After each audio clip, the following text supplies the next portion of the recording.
अस्सलाम वालेकुम स्टूडेंट्स, क्या हाल है? ठीक है, उम्मीद है आप सब खैरियत से होंगे। अच्छा स्टूडेंट्स, आज हम एक्सरसाइज 3.3 स्टार्ट करेंगे। बच्चों, ये वाली जो एक्सरसाइज है ये मोस्ट इंपॉर्टेंट है लॉन्ग क्वेश्चन के लिए। ठीक है, इस एक्सरसाइज के अंदर शॉर्ट क्वेश्चन भी हैं, लेकिन मैक्सिमम ये एक्सरसाइज जो है वो इम्पोर्टेंट है। किसके लिए बच्चों? ये एक्सरसाइज लॉन्ग क्वेश्चन के लिए इम्पोर्टेंट है और हमने इस एक्सरसाइज को बहुत अच्छे से सीखना है और इसको साथ साथ सॉल्व करना है। आपने इसकी प्रैक्टिस अच्छे से करनी है ताकि आपका लॉन्ग क्वेश्चन इस एक्सरसाइज से जो आएगा वो क्लियर हो जाए। और रिव्यू एक्सरसाइज के अंदर भी इस एक्सरसाइज के रेलेवेंट कुछ क्वेश्चन दिए गए, तो हम इंशाल्लाह वो भी सॉल्व करेंगे। अच्छा बच्चों, स्टार्ट कर रहे हैं एक्सरसाइज 3.3। तो उसका जो पहला क्वेश्चन है उसको सॉल्व करते हैं। बच्चों, लिखा हुआ है for A is equal 1 2 3 4 find the following relations in A. अब रिलेशन क्या है, ये बात एक इंपॉर्टेंट है। रिलेशन हमें सीखना है सबसे पहले, वो हम देखते हैं। उसके बाद बच्चों लिखा हुआ है state the domain and range of each relation. बच्चों, जो भी हमारे पास रिलेशन बनेगा ना, उसकी हमने डोमेन और रेंज भी फाइंड करनी है, वो भी लिखनी है। अच्छा बच्चों, अब देखें आपके पास जो रिलेशन है वो है क्या। एक्चुअली रिलेशन क्या होता है, अब आपको मैं सिंपल अल्फाज में अगर ये बताऊं कि रिलेशन का मतलब ये है कि दो लोगों का रिलेशन, दो मतलब के स्टूडेंट और शागिर्द का रिलेशन, ठीक है, और दो नंबर्स का आपस में रिलेशन, या इस तरह से डिफरेंट कैटेगरीज के अंदर आप रिलेशन को समझ सकते हैं। तो लेकिन मैथ्स के अंदर बच्चों, मैथ्स के अंदर रिलेशन का क्या मतलब है वो मैंने साइड पे एक एग्जांपल लिखी है, पहले हम इसको समझते हैं। बच्चों, लिखा हुआ है बाइनरी रिलेशन। ठीक है, अब बाइनरी रिलेशन क्या है वो भी मैं आपको बाद में बताता हूँ। पहले मैं आपको बताता हूँ ऑर्डर पेयर। बच्चों, ऑर्डर पेयर क्या है, ये इंपॉर्टेंट चीज होती है कि इंपॉर्टेंट आपने समझ मतलब कि इसको ऑर्डर पेयर को समझना।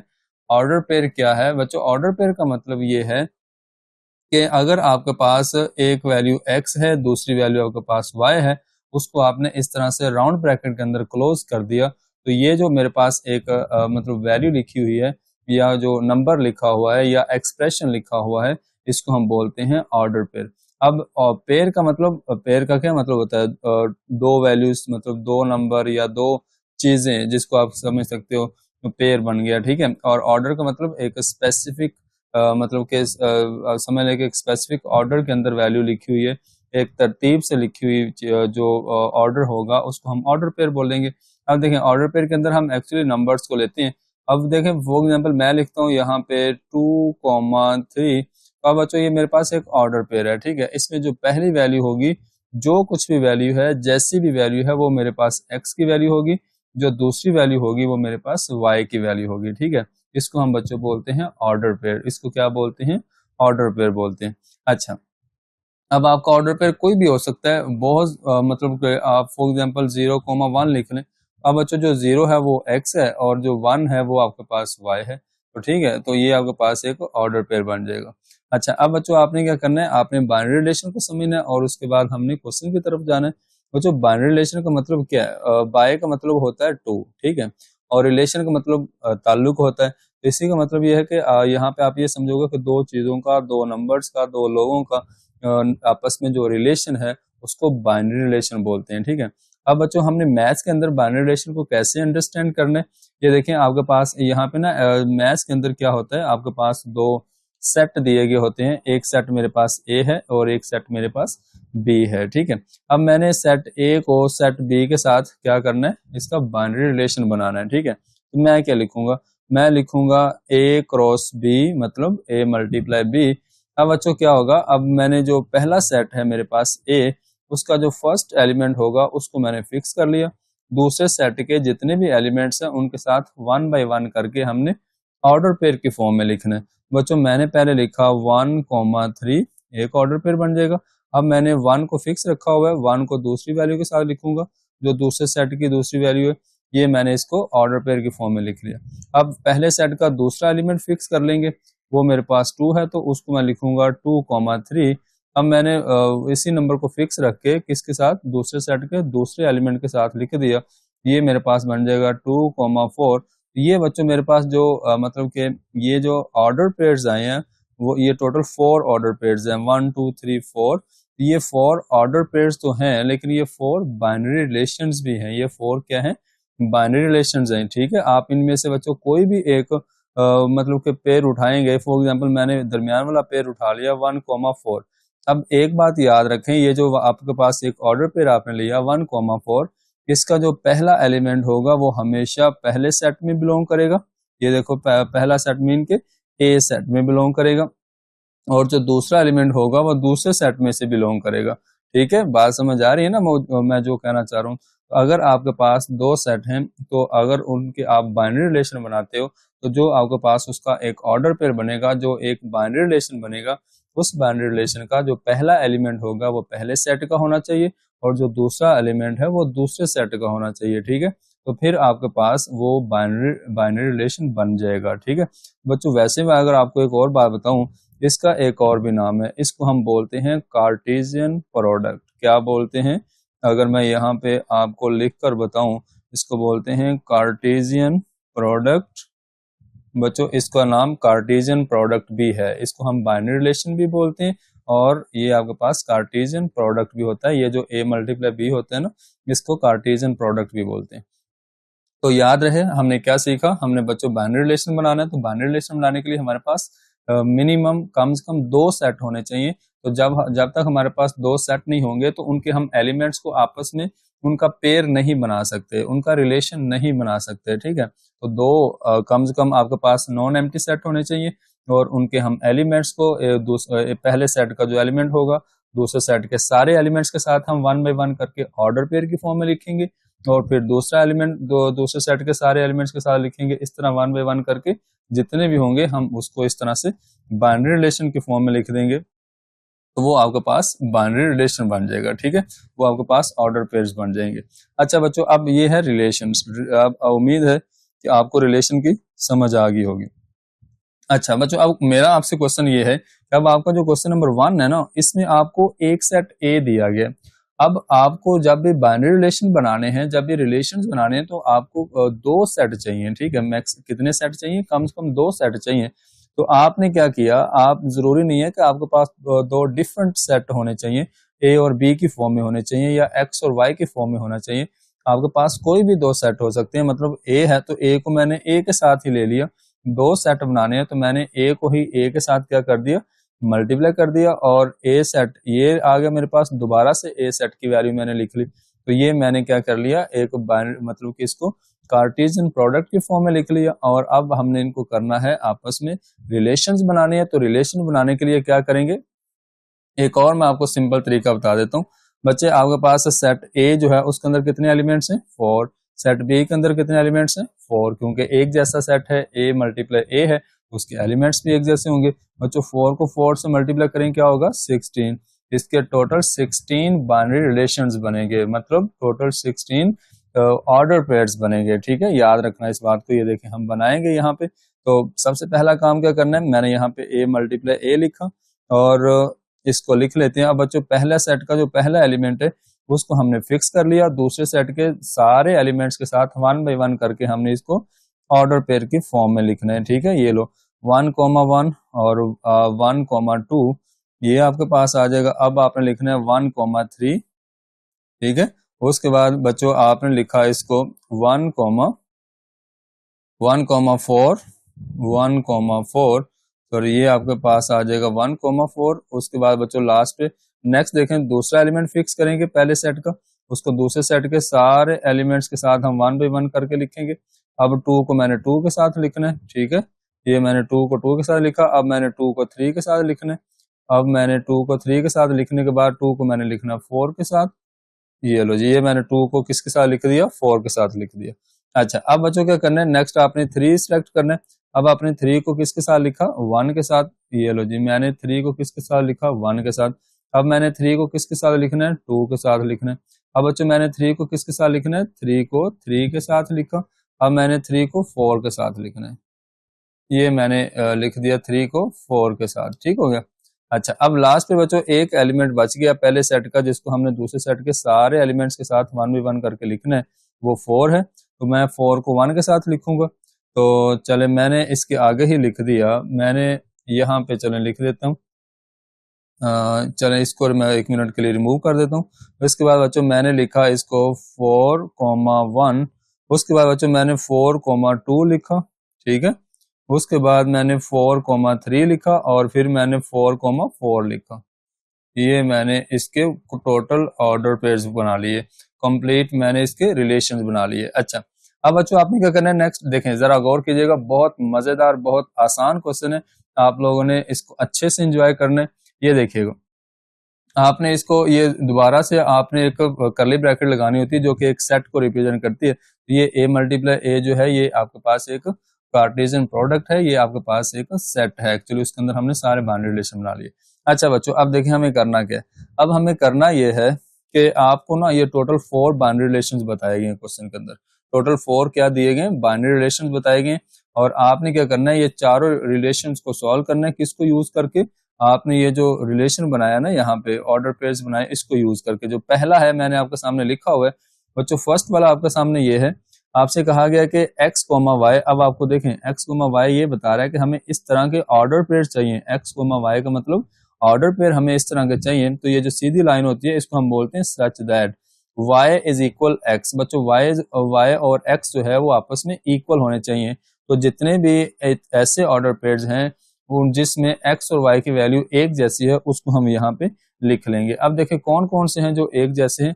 एक बच्चों ये है 1, 1, ठीक है, और 1, 1 का मतलब इसमें x और y एक जैसा है, इसमें मतलब कि 2, 2 ये भी एक जैसे एलिमेंट्स हैं। उसके बाद 3 और 3 मतलब x और y एक जैसे नंबर्स हैं, और लास्ट पे 4, 4। तो ये आपके पास जो 4 मैंने यहाँ पे एलिमेंट्स लिखे हैं, मतलब 4 ऑर्डर पेयर्स लिखे हैं, उनको हम लिख देंगे यहाँ पे 1, 1, उसके बाद 2, 2, उसके बाद 3, 3, और लास्ट पे आप लिखोगे 4, 4। तो ये बच्चों मेरे पास जो पहला रिलेशन है वो हमें ये बताया गया था, ठीक है। अच्छा, अब क्वेश्चन में देखो, क्वेश्चन में आपने एक और काम करना है। क्वेश्चन में आपसे कहा गया कि find domain and range of each relation. जो ये जो जितने भी रिलेशंस हैं इन हर एक की हमने डोमेन और रेंज भी लिखनी है। बच्चों डोमेन और रेंज बहुत आसान और बहुत सिंपल सा काम है। ये देखिएगा, ये मैंने डोमेन लिखी और नीचे मैं साथ ही लिख देता हूँ रेंज। अब डोमेन क्या होती है ये जरा गौर कीजिएगा बच्चों, डोमेन और रेंज एक्चुअली एक दोनों डिफरेंट सेट होते हैं।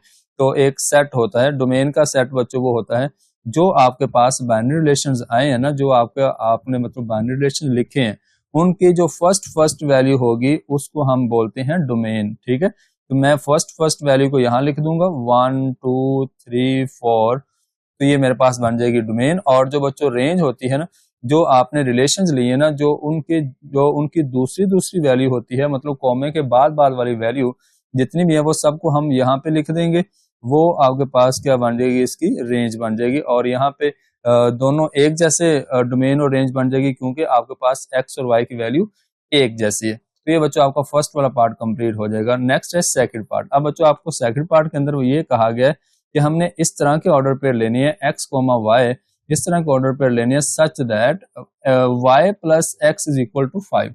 बच्चों अगर मैं y और x जो एक ऑर्डर पेयर है उसके अंदर जो एलिमेंट्स फॉर एग्जांपल दिए गए हैं, पहला x है दूसरा y है, इन दोनों को अगर मैं ऐड करूं तो मुझे क्या मिलना चाहिए, 5 मिलना चाहिए। क्या मिलना चाहिए, 5 मिलना चाहिए। तो मैं यहाँ पे चलता हूँ ऑर्डर पेयर्स के अंदर। ये देखो मैंने क्या करना है, मैंने वो वाले ऑर्डर पेयर्स लेने हैं जिनको मैं प्लस करूं तो मुझे क्या मिले, 5 मिले। दोनों ऑर्डर पेयर्स के अंदर जो दोनों एलिमेंट्स होते हैं x और y, उन दोनों को प्लस करने से क्या बनना चाहिए, 5 बनना चाहिए। पहला नहीं आएगा, 1 + 1 2 होता है, ये 3 बनेगा, ये 3 + 1 4 बनेगा, ये आएगा 1, 4 मतलब 4 + 1 क्या होगा, 5 होगा। 2 ये भी नहीं आएगा, ये आएगा 2, 2,3 का मतलब 3 + 2 क्या होता है, 5 होता है, ये आएगा। ये नहीं आएगा, ये भी नहीं आएगा, ये आएगा। बच्चों 2 + 3 क्या होगा, 5 होगा। 3 + 2 कह लो या 2 + 3 कह लो, 5 बनेगा। ये भी नहीं आएगा, ये भी नहीं आएगा, ये आएगा, बिल्कुल सही बात है। 4,1 का मतलब आपके पास x + y इज इक्वल 5 होना चाहिए, तो 4 + 1 5 बन जाएगा। नेक्स्ट नहीं आएंगे, नेक्स्ट नहीं आएंगे, ठीक है। तो इसका मतलब जो आएंगे मैंने उनको टिक किया हुआ है, ठीक है, वो हम यहाँ पे लिख लेंगे। अब हमारे आंसर के अंदर तो टोटल कितने आए बच्चों, टोटल 4 ऑर्डर पेयर्स ऐसे हैं जिनको प्लस करें जो, तो आपके पास क्या आएगा, 5 आएगा। तो एक है 1, 4 हम लिख लेते हैं यहाँ पे। एक मेरे पास है 1, 4, एक है मेरे पास 1, 4 और दूसरा है मेरे पास 2, 3, और उसके बाद बच्चों नेक्स्ट है 2, 3, फिर है 3, 2, ठीक है। और ये आ जाएगा 3,2 और लास्ट पे क्या आ जाएगा आपके पास 4,1 आ जाएगा। तो ये मैंने क्या कर दिया, यहाँ पे सारे मतलब टोटल चारों ऑर्डर पेयर्स लिख दिए और वो मेरे पास ये बन जाएगी। अब बच्चों हमने इनकी डोमेन और रेंज लिखनी है। अब मैंने आपसे ये कहा कि जो डोमेन है अभी हम लास्ट पे करके आ रहे हैं, तो बच्चों डोमेन क्या होती है, जो ऑर्डर पेयर्स हम सिलेक्ट करते हैं इसके जो फर्स्ट वैल्यू होती है उसको हम डोमेन बोलते हैं। 1, 2, 3 और 4 ये आपके पास डोमेन आ गई। और इसकी रेंज क्या बनेगी, इसकी जो रेंज बनेगी वो बच्चों आपके पास बनेगी जो कॉमे के बाद वैल्यू है, दूसरी वैल्यू ऑर्डर पेयर्स के अंदर, उसको हम रेंज बोलते हैं। बच्चों 4, 3 आप लिखोगे 4, 3, 2 और 1, तो ये मेरे पास क्या आ जाएगी, इसकी बच्चों रेंज आ जाएगी। ये हमारे पास इसका सेकंड पार्ट भी हो जाएगा कंप्लीट। अब बच्चों चलते हैं इसके थर्ड वाले पार्ट के अंदर। तो थर्ड वाला पार्ट मैं यहाँ पे आपके सामने लिख देता हूँ। बच्चों थर्ड वाला पार्ट आपसे ये कहा गया था कि इसमें जो हमने वो वाले ऑर्डर पेयर्स लेने हैं, ये थर्ड वाला पार्ट लिखा हुआ है x, y वो वाले ऑर्डर पेयर लेने हैं सच that x plus y is less than 5। ये बच्चों जरा गौर करने वाला है, ये दोनों इंटरेस्टिंग है, लास्ट वाले दोनों इंटरेस्टिंग है।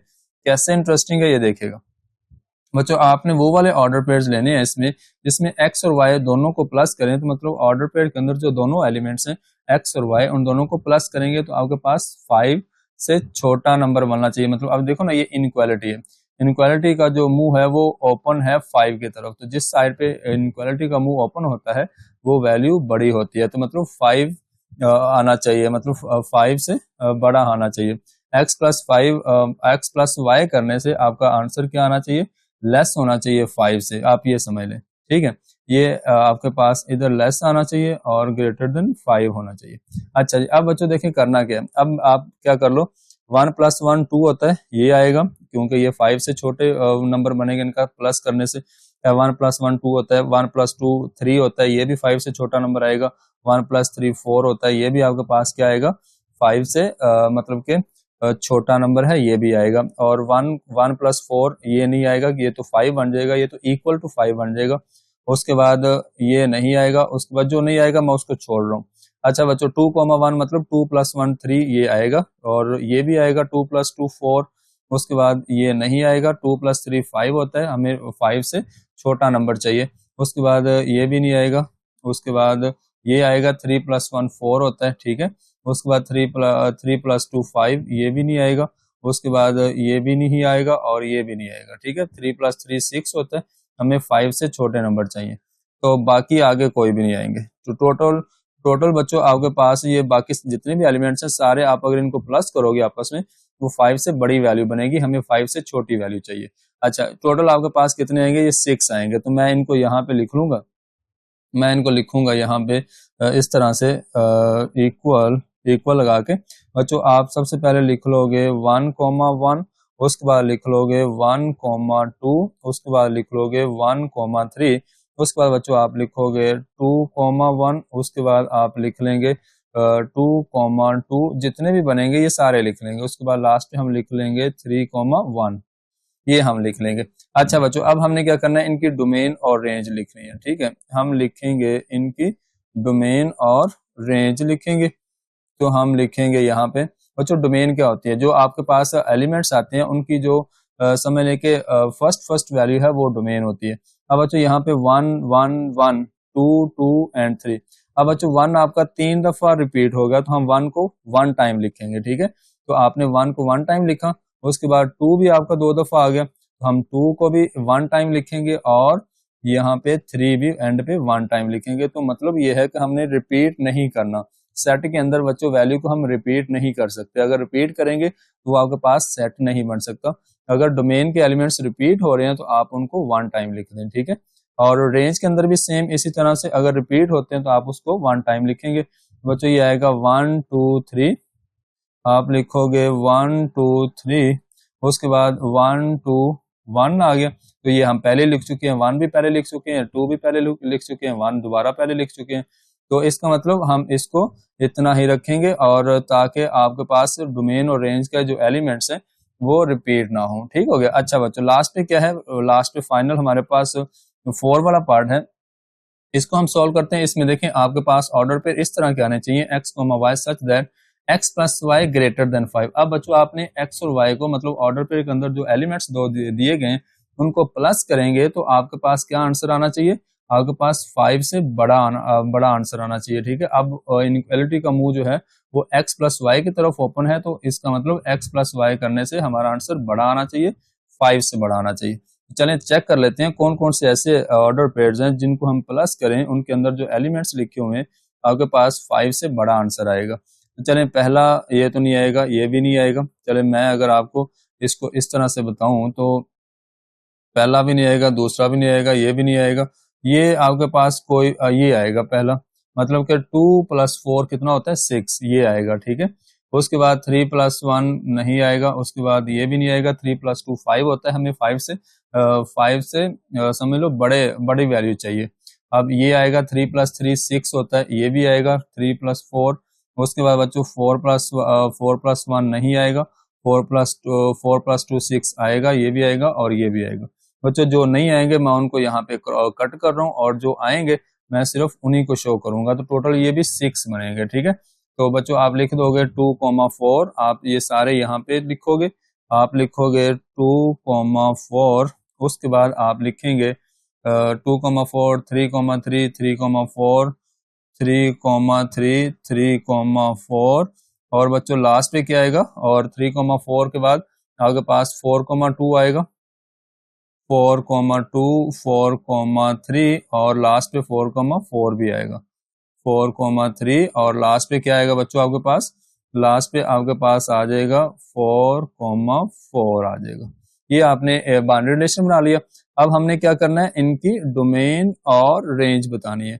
बच्चों इसकी डोमेन क्या बनेगी, डोमेन आपका फर्स्ट एलिमेंट है 2 3, मैं लिखूंगा 2 3, उसके बाद बच्चों 3 दोबारा आ गया, नहीं लिखेंगे, 4 2 3 4, उसके बाद 4 4 4 आ गया, तो ये हम नहीं लिखेंगे, 1 टाइम लिखेंगे। ठीक है, रिपीट जितनी दफा मर्जी हो जाए एलिमेंट, हमने 1 टाइम ही लिखना है। तो आपकी डोमेन जो बनेगी वो बनेगी 2 3 4। अब रेंज क्या बनेगी बच्चों, रेंज इसकी बनेगी आपके पास दूसरी वैल्यू है 4 3 4, तो हम लिखेंगे 4 3, उसके बाद 4 आ गया, नहीं लिखेंगे, उसके बाद 2 आ जाएगा। ठीक है, उसके बाद बस ये आपके पास आगे 3 और 4 दोबारा रिपीट हो जाएगा, वो हम नहीं लिखेंगे। ये बच्चों आपके पास इसकी बन जाएगी रेंज। याद रखें डोमेन और रेंज के अंदर हम 1 टाइम वैल्यू लिखते हैं, रिपीट चाहे जितनी दफा मर्जी हो जाए वैल्यू। अच्छा, ये था आपका क्वेश्चन नंबर 1 जो हो गया कंप्लीट। अच्छा बच्चों नेक्स्ट क्वेश्चन नंबर 3 की तरफ चलते हैं। जो इसका क्वेश्चन नंबर 2 है वो पेपर के पॉइंट ऑफ व्यू से इंपॉर्टेंट नहीं है, तो इस तरह का क्वेश्चन पेपर में कभी भी नहीं आ सकता और ना ही आएगा इंशाल्लाह। तो अब नेक्स्ट क्वेश्चन नंबर 3 करते हैं, और ये वाला जो क्वेश्चन है बच्चों ये इंपॉर्टेंट शॉर्ट क्वेश्चन है। ये क्या है, इंपॉर्टेंट शॉर्ट क्वेश्चन है, इसको आपने अच्छे से तैयार करना है। बहुत आसान बहुत सिंपल सा क्वेश्चन है बच्चों। आपको दो फंक्शन दिए गए, एक जी ऑफ एक्स दिया गया और एक एच ऑफ एक्स दिया गया। बच्चों जी ऑफ एक्स के रेलिवेंट आपके पहला दूसरा और तीसरा पहले 3 पार्ट्स हैं, और जो एच ऑफ एक्स है उसके रेलिवेंट आपका 4 5 और 6 लास्ट वाले 3 पार्ट्स हैं। तो चले मैंने अलग अलग से इनको लिखा हुआ है, तो चले हम सॉल्व करते हैं बच्चों। सबसे पहले देखें आपने करना क्या, आपको मैंने पहले जी ऑफ एक्स वाले क्वेश्चन लिए, पहले 3 पार्ट्स को सॉल्व करना है। बच्चों जी ऑफ एक्स का फंक्शन आपको क्या दिया गया, अब देखो पहला पार्ट मैंने लिखा है यहाँ पे g of 0 is equal question mark, मतलब इसको हमने फाइंड करना है। चले मैंने सबसे पहले यहाँ पे लिखा गिवन डैट, बच्चों आपको जो गिवन है ना वो क्या गिवन है, आपने लिखा गिवन डैट। बच्चों गिवन आपको ये है कि g of x is equal to 3x + 2, ये आपको गिवन है और इसको हमने इक्वेशन नंबर 1 का नाम दे दिया। बच्चों याद रखें जो आपको फंक्शन दिया गया है उसको हमने 1 का नाम देना है। अब आप जरा एक चीज इंपॉर्टेंट जो है यहाँ से वो आप देखिएगा, अक्सर स्टूडेंट यहाँ पे ना ये वाली बात पिक नहीं कर पाते, तो आपने इसको अच्छे से फॉलो करना है। अच्छा बच्चों अब देखो हमें करना क्या है, हमें जी ऑफ 0 फाइंड करना है। तो अब देखो जो आपके पास यहाँ जी के साथ ब्रैकेट के अंदर वैल्यू लिखी है ना, ब्रैकेट के अंदर उसको हमने क्या लेना है, x के इक्वल पुट करना है। याद रखना है इस बात को, जो वैल्यू हमें फाइंड करने को देगी होगी ना, उसमें उसके साथ जो ब्रैकेट के अंदर वैल्यू देगी होगी वो वैल्यू हमने वो वाली जो वैल्यू होगी उसको हमने x के इक्वल लेना है, x की जगह पे पुट करना है फंक्शन के अंदर, जिसको हमने 1 का नाम दिया है। ठीक है, याद रखना है इस बात को। दोबारा रिपीट कर रहा हूँ, फिर हम क्वेश्चन सॉल्व करते हैं।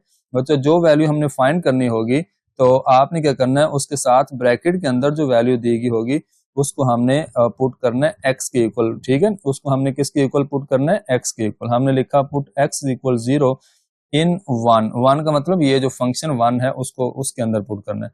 अब बच्चों इस फंक्शन के अंदर जहां जहां पे x है उसकी जगह पे हम क्या पुट करेंगे, 0 पुट करेंगे। चले पुट करें बच्चों, ये आपके पास आएगा g ऑफ 0। पहले मैंने इसको यहाँ पुट किया x की जगह पे, अब मैं इसको यहाँ x की जगह पे 0 पुट करूंगा तो ये मेरे पास आ जाएगा +2 आ जाएगा। अच्छा, अब हमें बच्चों इसको करना है सॉल्व, और g ऑफ 0 में वैसे ही लिखता हूँ, और 3 को 0 से मल्टीप्लाई किया तो ये मेरे पास आ जाएगा 0 आ जाएगा +2। अब मेरे पास फाइनल आंसर क्या आएगा, g ऑफ 0 इज इक्वल 0 + 2 क्या होता है, 2 होता है। तो ये बच्चों मेरे पास इसका फाइनल आंसर आ जाएगा। तो सेम मैं दोबारा से अब हमारा सेकंड पार्ट है, उसमें g ऑफ -3 आपने फाइंड करना है। तो आप देखो g ऑफ -3, तो -3 आपके पास ब्रैकेट के अंदर लिखा हुआ है, इसको हम लेंगे x के इक्वल। तो मैं सबसे पहले लिखूंगा, यहाँ पे आप लिख सकते हैं गिवन डैट, या फिर आप लिख लें एज का मतलब आपको बच्चों जो g ऑफ x एक फंक्शन दिया गया है ना उसको आप लिखेंगे g of x + 2, g of x equal 3x + 2, इसको आप 1 का नाम देंगे, ठीक है। और आप यहाँ पे लिखेंगे पुट x इज इक्वल, अब बच्चों हमने x के इक्वल क्या वैल्यू लेनी है, जो वैल्यू फाइंड करनी है उसकी ब्रैकेट में जो लिखी हुई है उसको हमने पुट करना है। तो हम लिखेंगे पुट x इज इक्वल -3 इन 1, तो ये बच्चों 1 है इक्वेशन, जिसको हमने जो फंक्शन है उसको 1 का नाम दिया। तो चलें इसमें हम पुट करेंगे x की जगह पे क्या पुट करेंगे, -3। तो चलें मैंने पुट किया x की जगह पे -3, और अब इस x की जगह पे भी क्या पुट करूंगा, -3 पुट करूंगा, और +2 वैसे ही आ जाएगा इक्वेशन नंबर 1 के अंदर।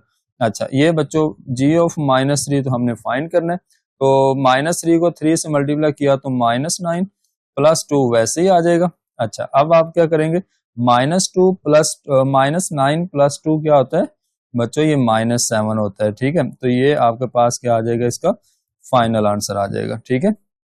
ये आपका सॉल्व हो जाएगा। तो बच्चों इसी तरह से लास्ट पे आपके पास थर्ड वाला पार्ट है, आपने लिखा as g of x is equal to 3x + 2, इसको आपने 1 का नाम दे लिया सबसे पहले, ठीक है। अच्छा, अब आपने x की जगह पे क्या पुट करना है, जो वैल्यू फाइंड करनी है वो चेक करें, उसकी ब्रैकेट के अंदर जो वैल्यू लिखी है उसको हमने x के इक्वल पुट करना है। हम लिखेंगे put x is equal 2/3 in equation number 1, ठीक है। तो x की जगह पे क्या पुट करेंगे, 2/3, जो हमारे पास जो वैल्यू फाइंड करनी है वो ब्रैकेट के अंदर जो वैल्यू लिखा है 2/3। अच्छा, इसकी जगह पे पहले आप x की जगह पे पुट कर दो, तो ये आएगा 2/3, और उसके बाद 3 वैसे ही रहेगा। इस यहाँ पुट करेंगे तो x की जगह पे पुट कर दिया 2/3, और लास्ट पे 2 वैसे ही रहेगा। अच्छा, इस वैल्यू को हमने फाइंड करना है, g ऑफ 2/3 वैसे ही लिखा रखेंगे, और ये 3 से 3 को कट कर देंगे, और 2 ये वाला, और +2 वैसे ही लिखा रहेगा। तो फाइनल हमारे पास इसका 4 आंसर आ जाएगा, ठीक हो गया। तो इसी तरह से बच्चों नेक्स्ट अब हम h वाला फंक्शन यूज करके लास्ट वाले 3 पार्ट्स को सॉल्व करेंगे। अब हमारा फंक्शन होगा h वाला। अब h वाला फंक्शन क्या है, x² + 1 है। तो सेम क्राइटेरिया है, हम लिखेंगे as h of x is equal to x² + 1 is equal to equation number 1। अच्छा, इसको हमने इक्वेशन नंबर 1 का नाम डाल लिया। अच्छा, अब हमने फाइंड क्या करना है, h of 1 is equal to question mark मतलब फाइंड करना है। अब बच्चों ब्रैकेट के अंदर क्या लिखा हुआ है, x लिखा हुआ है, और मतलब ब्रैकेट के अंदर हमारे पास 1 लिखा हुआ है, तो हम लिखेंगे put x is equal to 1, ठीक है। जो ब्रैकेट के अंदर वैल्यू लिखी होगी उसको हमने x के इक्वल लेट करना है, पुट करना है या कंसीडर करना है। तो कहाँ पुट करना है, 1 में, जो हमने h वाला फंक्शन लिया हुआ है। बच्चों यहाँ पे पहले पुट करेंगे, ये मैं लिखूंगा h ऑफ 1, x की जगह पे हमने 1 पुट किया, और आगे नेक्स्ट में x² की जगह पे 1 पुट करूंगा, तो x की वैल्यू बच्चों 1 है, और उसका स्क्वायर वैसे ही आ जाएगा, +1 आपके पास वैसे ही आ जाएगा। तो h ऑफ 1 की वैल्यू हमने फाइंड करनी है बच्चों। 1 का स्क्वायर क्या होता है, आपके पास 1 होता है, और +1 लास्ट पे एज इट इज आ जाएगा। तो h ऑफ 1 की वैल्यू 1 + 1 2 होता है, ये आपका फाइनल आंसर आ जाएगा। अच्छा बच्चों, अब नेक्स्ट देखें, सेकंड पार्ट है, हम लिखेंगे as h of x is equal to x² + 1, इसको हमने 1 का नाम दे दिया। अच्छा, अब हमने करना क्या है, हमने x की जगह पे क्या वैल्यू पुट करनी है, आप चेक करें, आप जरा, मैंने आपको बता दिया x की जगह पे बच्चों हम पुट करेंगे ये जो ब्रैकेट के अंदर -4 लिखा हुआ है, ठीक है। जो वैल्यू फाइंड करनी है h of -4 is equal question mark, तो हम पुट करेंगे x इज इक्वल -4 इन 1। अच्छा, अब बच्चों यहाँ पे पहले पुट करोगे, आप लिखोगे h ऑफ x की जगह पे क्या पुट करेंगे -4। अब राइट साइड पे देखें x स्क्वायर की जगह पे हम क्या पुट करेंगे -4 x की जगह पे पुट किया, और ऊपर पावर 2 ऐसे ही रहेगा, प्लस स्क्वायर मतलब कि स्क्वायर ऐसे ही रहेगा, +2 वैसे ही रहेगा, +1 सॉरी। अच्छा, अब आप बच्चों h ऑफ -4 आपने करना है फाइंड आउट, तो -4 की पावर 2, अगर आप कैलकुलेटर्स का यूज कर रहे हो तो आपने ब्रैकेट्स का यूज लाजमी करना है, ठीक है। तो -4 की पावर 2 आपके पास +16 होगा, बेस नेगेटिव है, पावर इवन है, तो आपके पास जो माइनस है वो खत्म हो जाएगा, +1 वैसे ही आ जाएगा साथ। अच्छा, h ऑफ -4 की वैल्यू बच्चों आपके पास आ जाएगी 17, 16 + 1 17। अच्छा बच्चों, फाइनली लास्ट में हमारे पास एक पार्ट बचा है जो कि आपके पास लिखा हुआ है h of -1/2 is equal question mark, और आपके पास h का जो फंक्शन है वो ये वाला दिया गया। अच्छा, अब बच्चों हमें x की जगह पे क्या पुट करना है जरा बताइएगा जी, गेस व्हाट आपने बच्चों पुट करना है, ये जो ब्रैकेट के अंदर लिखा हुआ है आप लिखोगे पुट x इज इक्वल -1/2 इन 1। समझ गए बात बच्चों, जो ब्रैकेट के अंदर वैल्यू लिखी होती है उसको हमने x की जगह पे रिप्लेस करना होता है, पुट करना होता है। अब बच्चों फंक्शन के अंदर पुट करेंगे तो आप लिखोगे h ऑफ -1/2, x की जगह पे आपने पुट कर दिया -1/2। उसके बाद बच्चों इस साइड पे x की जगह पे पुट करेंगे -1/2 का whole square +1 as it is रहेगा, ठीक है। अच्छा, इसको सॉल्व कर लेते हैं, और h ऑफ -1/2 वैसे ही आता रहेगा साथ साथ। बच्चों ये देखो दोबारा से माइनस आ गया अंदर ब्रैकेट के अंदर, और ऊपर पावर आपके पास इवन नंबर है, पावर 2 है बच्चों, माइनस खत्म हो जाएगा, और 1 की पावर 2 1 होता है, और 2 की पावर 2 4 होता है, ठीक है। ये आपके पास 1/4 आ जाएगा, और यहाँ पे +1 आ जाएगा एज इट इज। याद रखना बेस नेगेटिव हो पावर इवन हो तो माइनस खत्म हो जाता है, चाहे अंदर बेस के अंदर फ्रैक्शन है या नॉन फ्रैक्शन है या जैसी भी वैल्यू लिखी हुई है। अच्छा बच्चों, अब आपने क्या करना है, अब आपने इसका ले लेना है एलसीएम, तो आपने लिया एलसीएम 4, ठीक है, और आप इनको क्रॉस मल्टीप्लाई कर दो, 1 × 1 1, तो 4 1 ज़ा 4, ठीक है। आपने इसका डिनोमिनेटर एक्चुअली 1 ले लिया था, तो ऊपर आपके पास 4 + 1 बच्चों 5 बन जाएगा, और डिनोमिनेटर में 4 आपके पास एज इट इज आ जाएगा, और इस साइड पे आप लिख दो h of -1/2 is equal 5/4 is your final answer, ठीक है। तो ये था बच्चों आपके पास क्वेश्चन नंबर 3। उम्मीद है आप लोगों को समझ आया होगा, बस एक ही ट्रिक है वो मैंने आपको बता दी है। इंपॉर्टेंट शॉर्ट क्वेश्चंस हैं, और रिव्यू एक्सरसाइज के अंदर भी इस तरह का एक क्वेश्चन दिया गया, तो इसको आप अच्छे से करिएगा, और इसी के साथ आप अपना ढेर सारा ख्याल रखिएगा। इंशाल्लाह मिलेंगे नेक्स्ट वीडियो के अंदर।